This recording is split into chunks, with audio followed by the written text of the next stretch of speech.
Assalamualaikum warahmatullahi wabarakatuh. Selamat pagi anak sekalian, selamat berjumpa kembali dengan Ibu dalam pembelajaran kimia. Untuk materi hari ini adalah tentang reaksi redoks dan elektrokimia, di mana materi ini terdiri dari dua subbab, yaitu tentang yang pertama reaksi redoks dan yang kedua adalah tentang sel elektrokimia. Dan untuk materi hari ini adalah tentang reaksi redoks. Perkembangan konsep redoks. Ada tiga konsep untuk mengkaji pengertian reaksi redoks. Yang pertama, berdasarkan pengikatan dan pelepasan oksigen. Yang kedua, berdasarkan pengikatan dan pelepasan elektron. Dan yang ketiga, berdasarkan perubahan bilangan. Kita lihat yang pertama, yaitu berdasarkan pengikatan dan pelepasan elektron.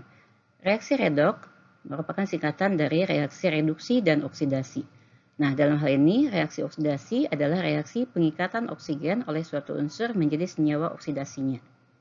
Contoh, 4Fe ditambah 3O2 menghasilkan 2Fe2O3. Yang kedua, 2Mn ditambah O2 menghasilkan 2MnO. Di sini terlihat bahwa atom Fe maupun atom Mn mengikat oksigen, membentuk senyawa oksidanya. Nah, ini adalah merupakan reaksi oksidasi. Sedangkan reaksi reduksi adalah reaksi pelepasan oksigen oleh suatu unsur. Misalnya, di sini adalah 2KClO3 terurai menjadi 2KCl ditambah 3O2. Jadi kalau kita lihat perbedaannya dengan reaksi oksidasi, kalau reaksi oksidasi oksigennya ada di sebelah kiri tanda panah, sedangkan pada reaksi reduksi oksigennya berada di sebelah kanan tanda panah, artinya melepaskan oksigen.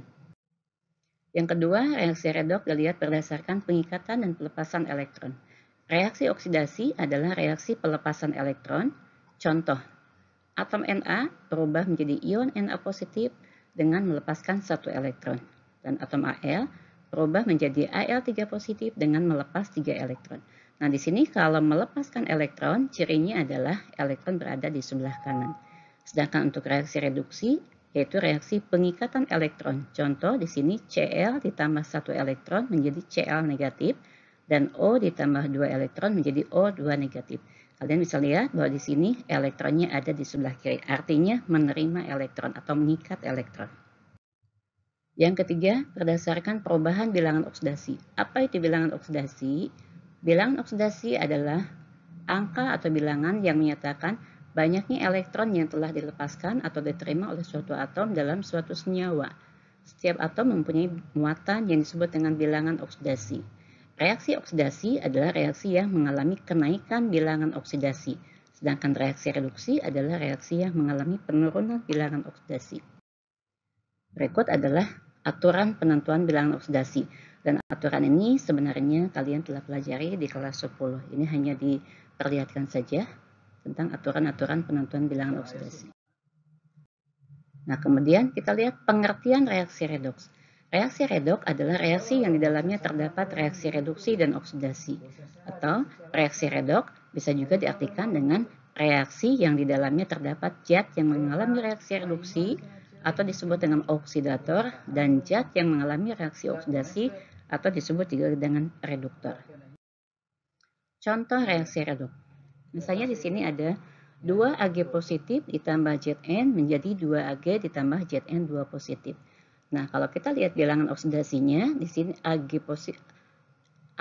dalam Ag positif bilangan oksidasinya negatif 1, sedangkan Ag dalam atom Ag bilangan oksidasinya adalah 0. Maka dalam hal ini, ion Ag positif mengalami penurunan bilangan oksidasi dari positif 1 menjadi 0. Maka ini merupakan reaksi reduksi. Sedangkan Zn berubah menjadi Zn2 positif. Bilangan oksidasinya dari 0 berubah menjadi 2 positif. Artinya dia mengalami reaksi oksidasi atau kenaikan bilangan oksidasi. Nah, karena di dalam reaksi ini ada yang mengalami reaksi reduksi dan ada juga yang mengalami reaksi oksidasi, maka reaksi ini adalah merupakan reaksi redoks. Yang kedua, misalkan di sini ada CuO ditambah H2 menjadi Cu ditambah H2O. Kalau kita lihat bilangan oksidasi Cu dalam CuO adalah positif 2, kemudian berubah menjadi 0. Maka ini adalah reaksi reduksi. Sedangkan H dalam H2 berubah dari 0 menjadi positif 1 dan ini merupakan reaksi oksidasi. Nah, ini juga adalah contoh reaksi redoks.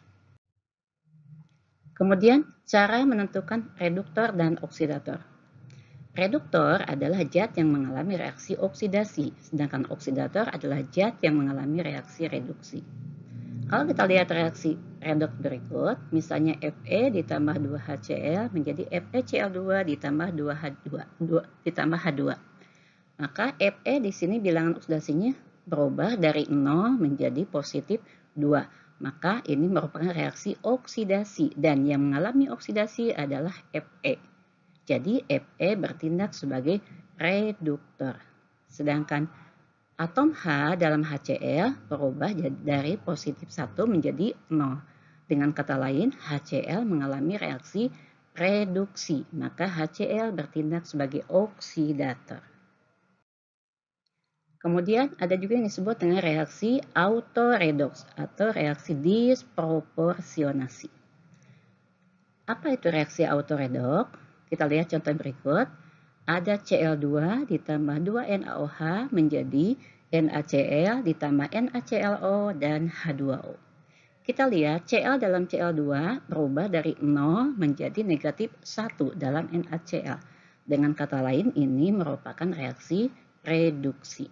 Dan Cl2 di sini bertindak sebagai oksidator. Kemudian yang kedua, masih Cl dalam Cl2 berubah dari 0 menjadi positif 1 dalam NaClO. Maka dengan kata lain ini merupakan reaksi oksidasi atau Cl2 merupakan reduktor. Dan kalau kita lihat secara keseluruhan, dalam reaksi ini berarti Cl2 itu bisa bertindak sebagai oksidator karena mengalami reduksi dan juga bisa bertindak sebagai reduktor karena mengalami oksidasi. Nah, kalau ada satu zat dia bertindak sebagai reduktor dan oksidator dalam satu reaksi redoks, maka reaksinya disebut dengan reaksi autoredoks atau reaksi disproporsionasi.